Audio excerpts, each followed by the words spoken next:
Welcome everybody. Today I'm going to teach you how to rank your videos in search with these 2 tips and the thing you need to know that will decrease your rank. So you ready? Let's get started.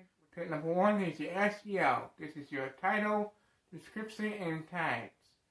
This shows your video to the right people, therefore getting more views and subscribers, and helps you rank in search. The thing is your click-through rate. To put it simply, when you make a video and it's searchable, you're competing with all these other YouTubers that make the same thing or something similar to it. So your thumbnail has to stick out. So to do this, you need to make a good thumbnail which I did make a video about. So be sure to check it out.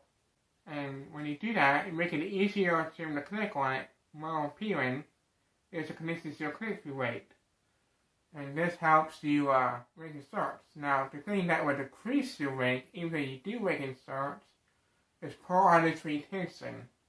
What audience retention is how long they watch your video for, the percentage.